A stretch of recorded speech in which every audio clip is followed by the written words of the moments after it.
Hi everyone. It's Tides. I just wanted to talk a little bit about kind of Buildcraft and approaching in this expansion. Kind of how I think about Buildcraft, things that I looked forward to, and things that you guys should probably look out as well, especially for this expansion because so many things change. And as it should be pretty obvious by now, Buildcrafting is a very important part of the game, and if anything, it's gone even more important. And this raid race very much proved that. So first thing I want to talk about is kind of weapons because I think that's the easiest place to start. So there's a lot of weapons in Destiny, but there's very particular ones I think do a really good job of enabling the new systems in the game.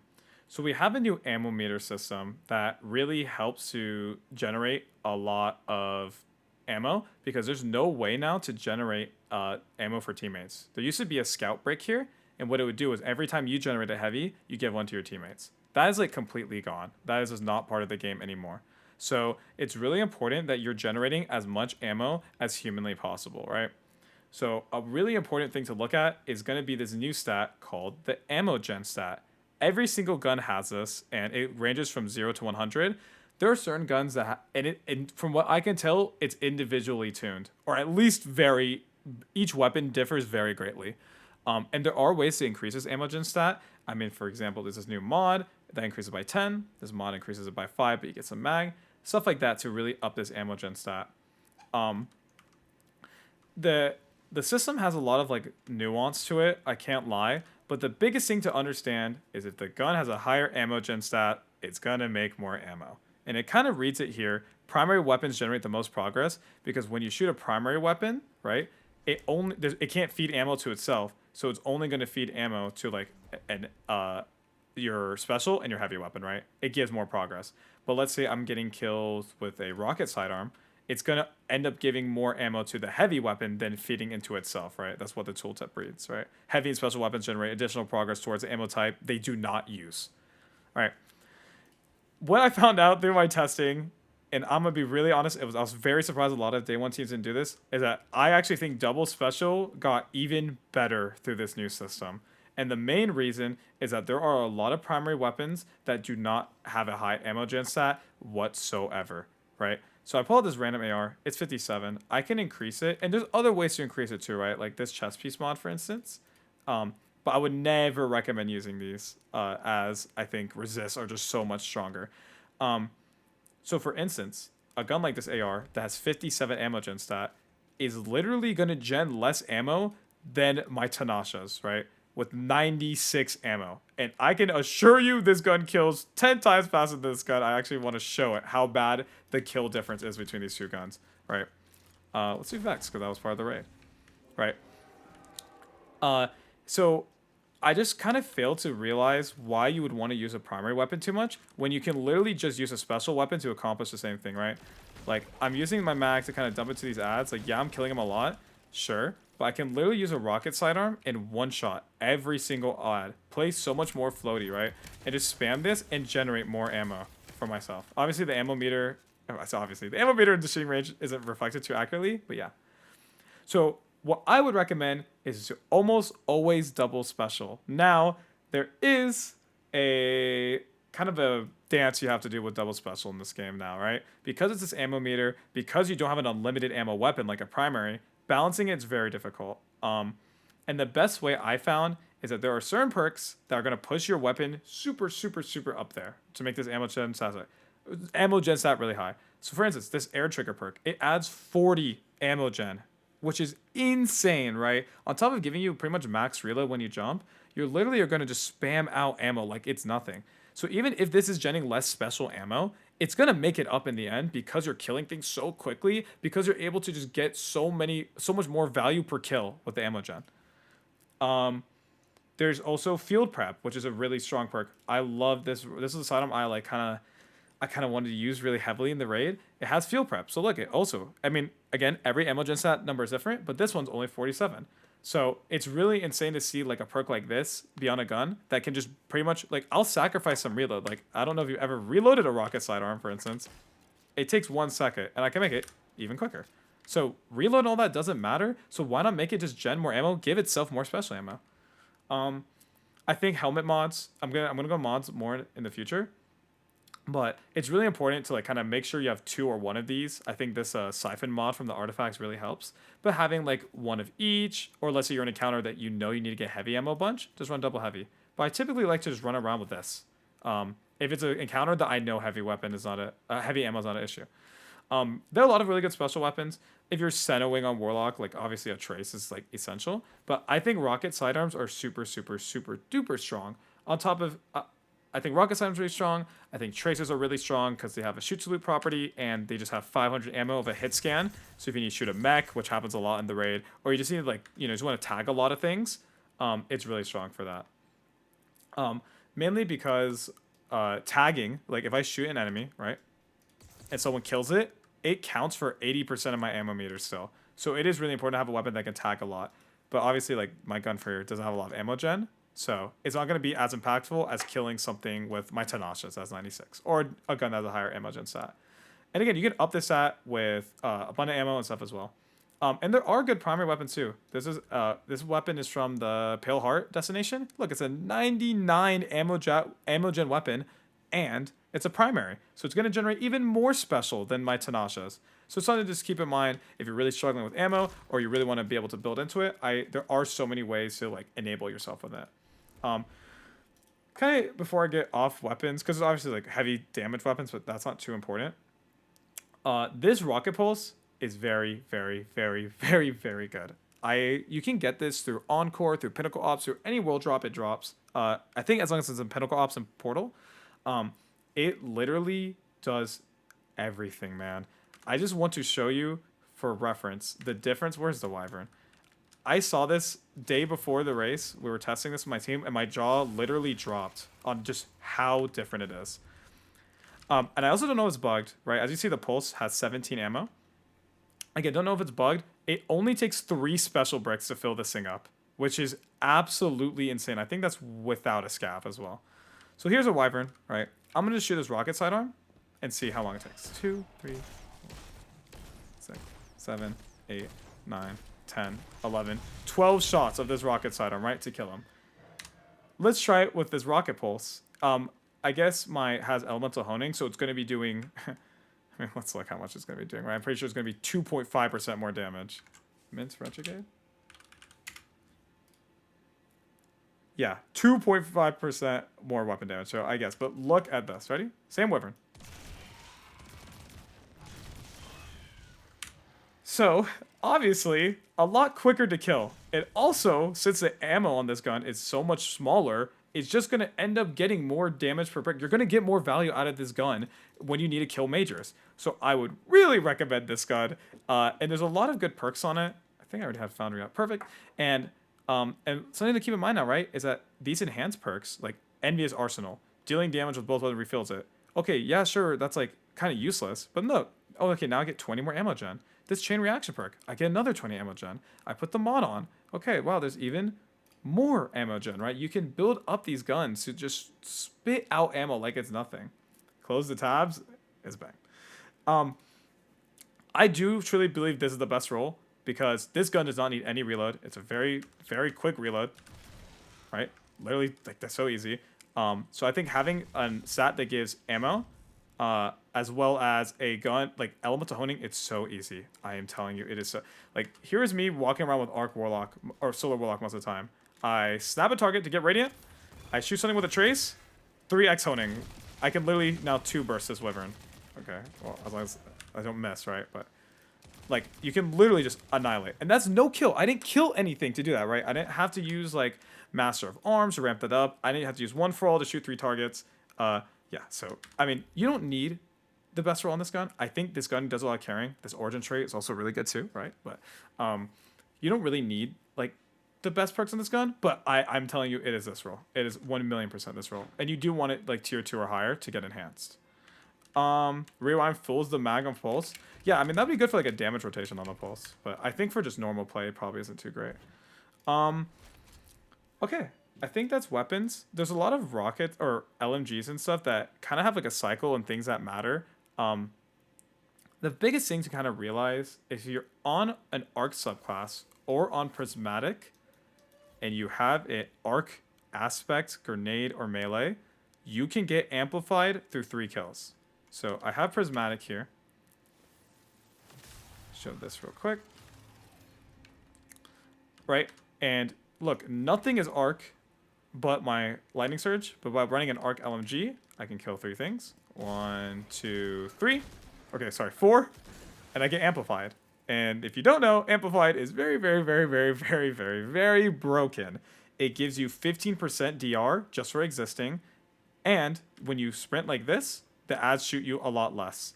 It's super insane. So something to keep in mind, if you're on an arc or prismatic, you really, really would like to prefer to have an arc weapon to get those things. And it's why whenever I LMG, I always prefer an arc LMG. There's a couple in the game. This was from last season, so I don't know how you get it now, but just something to keep in mind. It could be an arc weapon as well, like my Pathways Resistance. It should be the same thing, where I get 4 kills.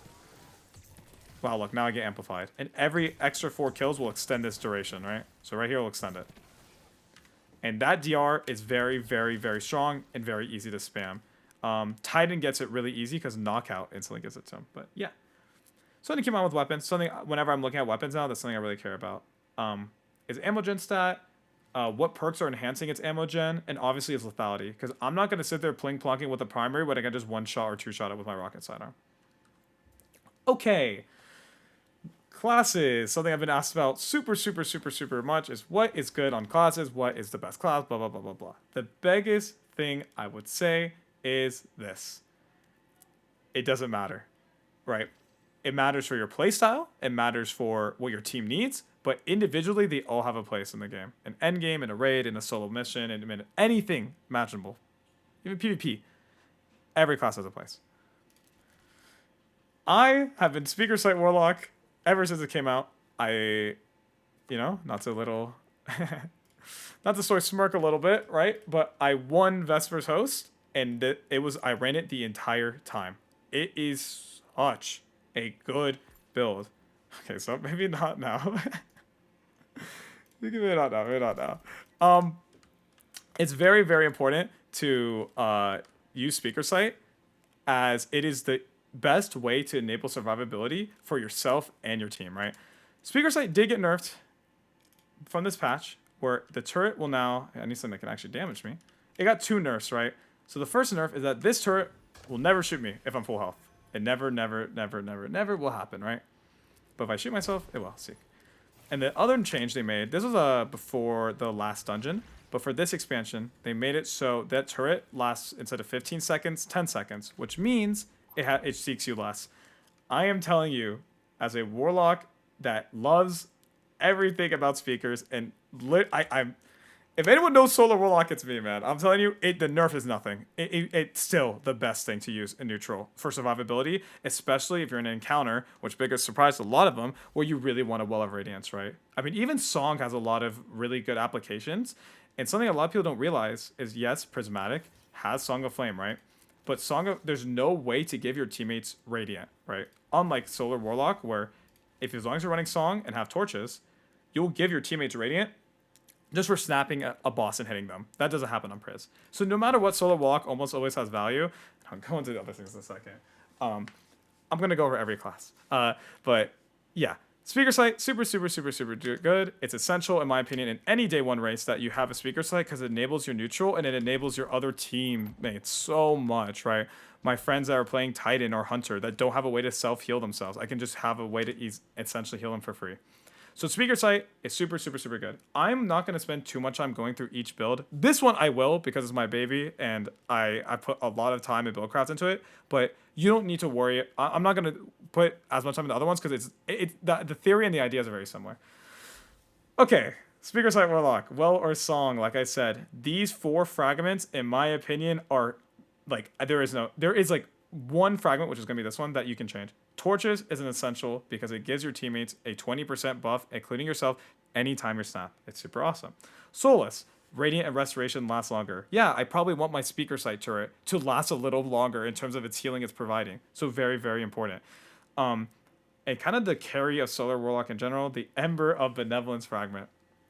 I heard a lot of rumors talking about it being nerfed, it being not good, blah, blah, blah. And I'm here to say that the death was very much exaggerated. I physically could not tell the difference. I don't know what the numbers would be now, but as you can read, applying Restoration, Cure, or Radiant when you're near an ally grants Grenade, Melee, and Class, right?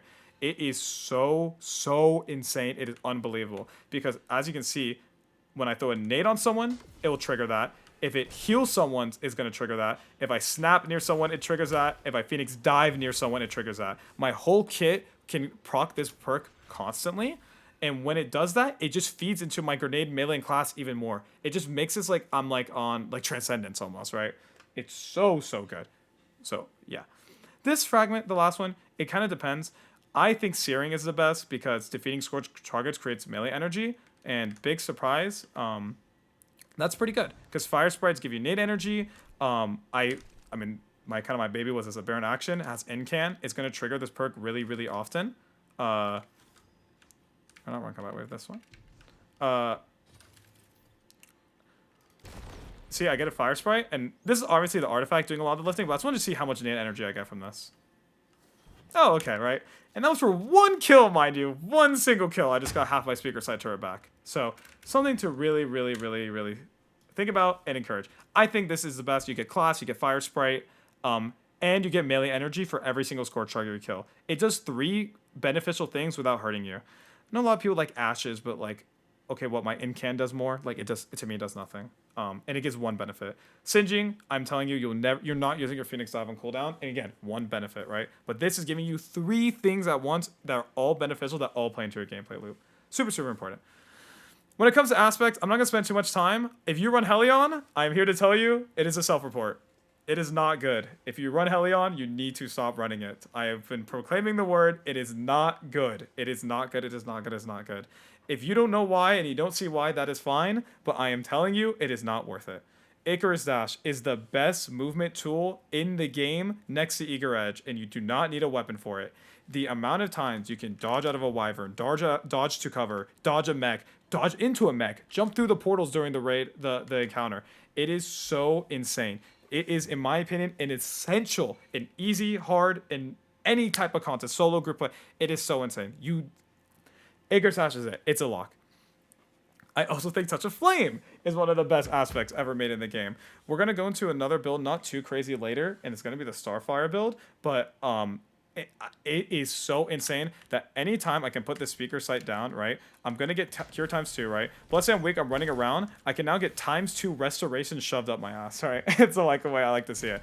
It just keeps giving me ×2 Resto for 6 seconds. And let me tell you, ×2 Resto is one of the best ways of healing in the game. So would you rather have that or have a little plink plonk little mortar that comes in and just takes your ammo gen weapon kills away, right? It just, to me, can't make sense. So I think it's 100% this is like, in my opinion, like all locked, and I think very little flexibility. Okay. Starfire. Nothing too crazy. I'm not going to go too much into it. The only difference is that you want a fusion aid and you want I don't change my fragments here, but you would want something like Ashes because you want to be able to make your fusion aids do more damage. This is a really good build if you are forced to well or forced to song and you don't like being a support player. You now have an option with Starfire. It's really easy to get your nades back, and it's really easy to get a lot of value from you get value from your enabling. So, but the thing you got to keep in mind is you only have one source of healing, and that is your Phoenix Dive. But luckily, every time you get a fusion and kill, you're going to get it back, right? So that's kind of the loop you're playing around. Is yes, you have one survivability tool, but every time you get reward for doing your aggressive playstyle, you get rewarded back. And then obviously these fire sprites give a lot of nade energy too, right? So very good build. I'm not the biggest fan because I think support Warlock's very strong, but yeah. Starfire and Speaker are probably the 2 best Solar Warlock builds.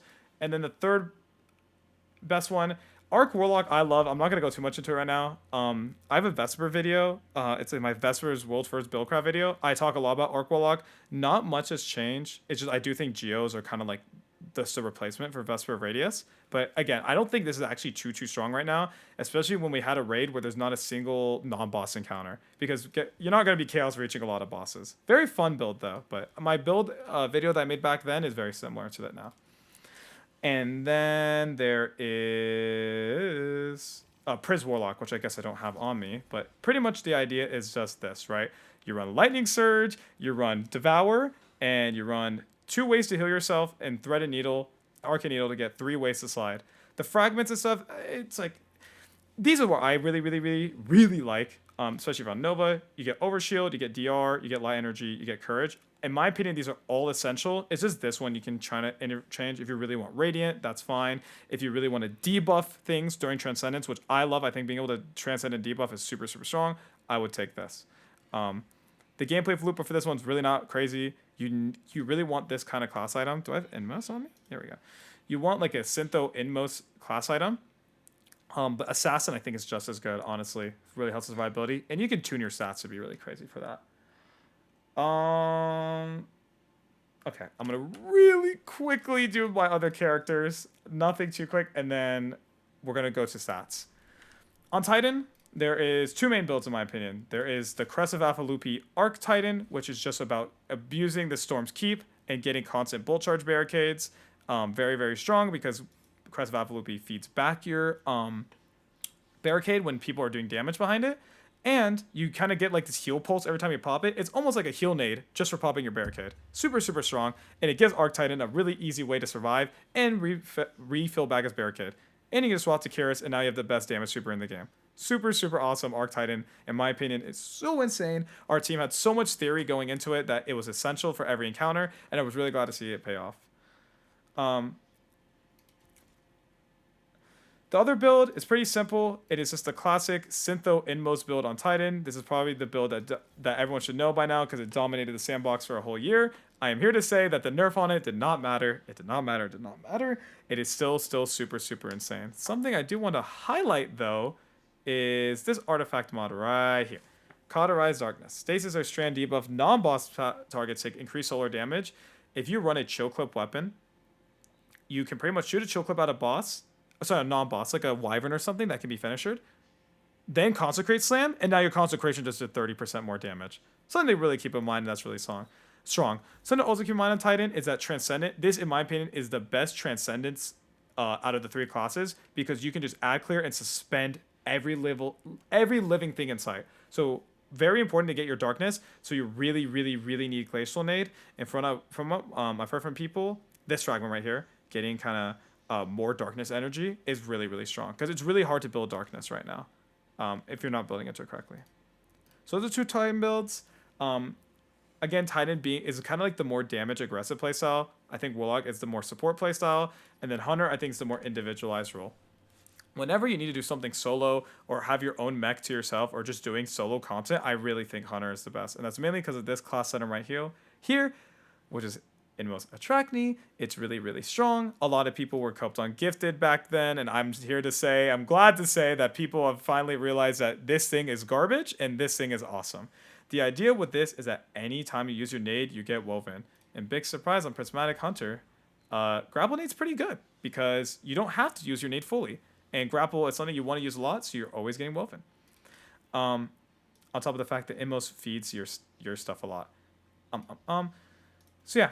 I think a lot of these can be kind of changed around. I'm not really sure. You need purpose. You need purpose. Do not let anyone tell you otherwise. You need purpose. I saw a lot of people running this fragment where melee final blows start health regen. As long as your build is building orbs correctly, I just don't see a reason to not just run purpose and run Golden Gun, which is, again, the best damage super on Hunter, and have every orb give you resto, right? Because the thing this class struggles with is healing, right? If you're running something like Tether, there's no way to heal. So you are going to have to run something different or be really conscious about it. Build up that health stat so your orbs give more. But I think these are the fragments for sure. This is obviously really beneficial. And the idea with this build is to spam Ascension as much as possible to keep up that amplified timer and to have as much DR as possible. Every kill gives you invis. You're throwing out a severing threaded spike. You're grappling, punching around. It's awesome. It's amazing. You probably want to run Gambler's Dodge here, I would say. But yeah.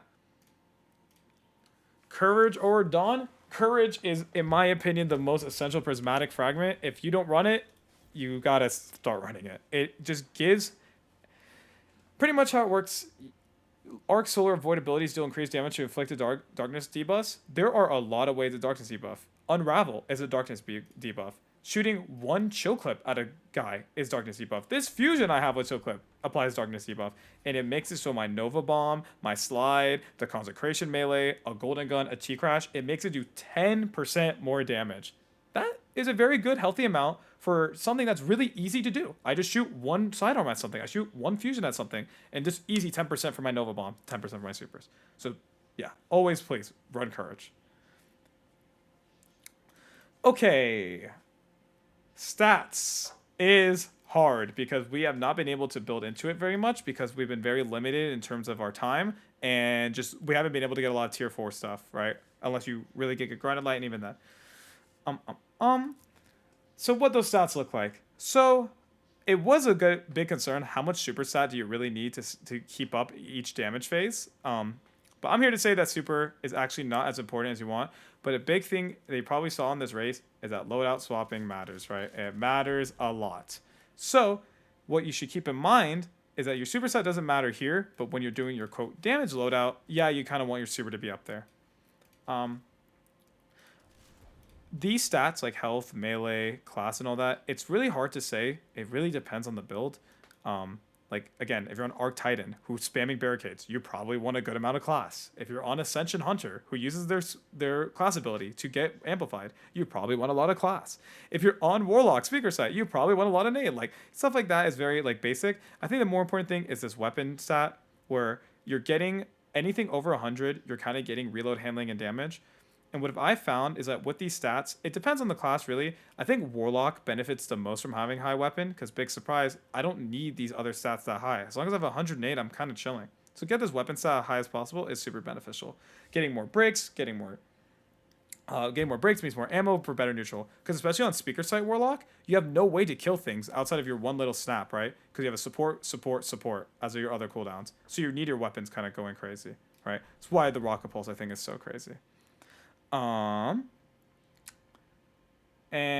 yeah, I think that's mainly it for the stats. Just kind of building into a weapon in neutral. If you kind of find like how much health do I need, how much melee do I need, how much grenade do I need in my build class and all that. You're gonna feel that out and you're gonna be pretty surprised. Be like, wow, okay, it's actually like I don't need these numbers to be that high. And keep in mind they're gonna be buffing them very soon as well. Super though, you don't want to ignore. It needs to be like not 1 or 2 or 3. It needs to be a little bit up there, so something to keep in mind. If you want to really min-max your build, I can never recommend Armor Picker enough. It is the GOAT. It is everything. I love Armor Picker, and I'm so happy that they had it ready for the race. Use Armor Picker. Go here. Check your fragments. Use your pick your exotic and make your build. It is so good for this. All right, damage swap is very simple. Right? You want these mods whenever you're not those mods. That's probably not a good idea. You would want these mods whenever you do a damage swap, right? You're going to want a minor mod on your helmet, and you're going to want 3 super fonts. You're going to want a minor mod on your boots, and you're going to want 3 surges, right? The resist here don't matter, and you want time dilation, right? And what's really important about that is that your weapons are doing the most, and running these super fonts mean you don't need to run 200 super, right? It's a bad example. Let's say I'm doing Prismatic Warlock, and I'm trying to throw a big Nova Bomb at something, right? Instead of having to spec 200 super and just kill my weapon stat, you literally can just get this to 150 because 3 font mods give you 50 super. So getting this to 150 and then slapping these on is super good, and then getting your weapon as high as possible. For me, I'm on well, so my super stat doesn't really matter too much. So I just end up making my weapon at 200, and then however high my super can be. But also very important. Okay. All right, only 2 more things. Easy. So, illegal armor was a big thing everyone was talking about. It's kind of armor like. Surely I have like a really good piece of show that. Okay, I guess I don't have like a crazy insane piece of show. Something like this, right? Where it has a lot of weapon and a lot of super. Because right now there's no Ghost Soul mod that does that, right? It's only these. It's not really needed. I only use it for my damage swap build. And I wouldn't, if you got FOMO or whatever, I'm telling you, you're fine. It's honestly not the end of the world. But if you do have them and do want to spec into them, you only really want to use them for the damage swap loadout. Okay. And kind of the last thing I want to talk about is mods and the armor set bonus. Let me go back to the shooting range to show this, but I'll keep talking to show it. Okay. So mods. It depends on your class and what you need, but the idea is very simple. On your helmet mod, you want a siphon. make it work. I don't care, make it work. You can run whatever weapon you're predominantly killing. So here, my default was typically rocket pulse, excuse me, and this aberrant action. So for me, it was very simple. Oh well, stranded solar siphon. This is from the artifact, super easy. And since these special weapons are kind of feeding a lot of ammo, I'd probably run something like this: one special, one heavy ammo finder. Stacking these is very strong, so don't be scared to do that. But if you find that you need a lot of special, you should just be running double special as well. On the arms, again, doesn't really matter too much. Just look at your build. Causing damage with your melee reduces your grenade cooldown. Yeah, I probably do want that for a heal turret, right? Just kind of, this is like a very logical. If you like reloaders, if you like dexes, sure, man. The arms are like the most lenient. Chest piece, never not run resist, right? This is for the Hobgoblin Sniper. But never not run resist. Resists are super important. They're super strong. Please only run resist when you're in PvE.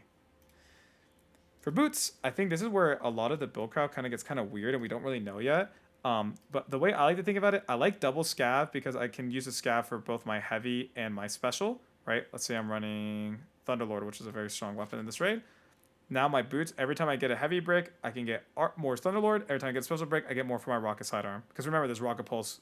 The ammo is not an issue. And then I like this a lot. You should run one of these. If your survivability is really bad, better already or recuperation. If you need more nade in your build, aversion. If your build uses a lot of melee, invigoration.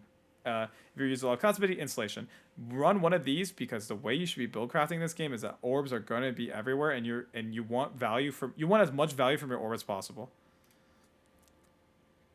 And then class item. This is kind of like in my opinion, the holy trinity is special finisher, powerful attraction, and one of these class items, right? It can be if you need nade, if you need melee, whatever. And the idea is this, right? I can now go in and I can store my armor charge, which is super strong. I think a lot of people just don't understand how pivotal it is. So every time I get 2 kills here, so an orb, right? And instead of picking up this orb, and what a lot of people will do, right?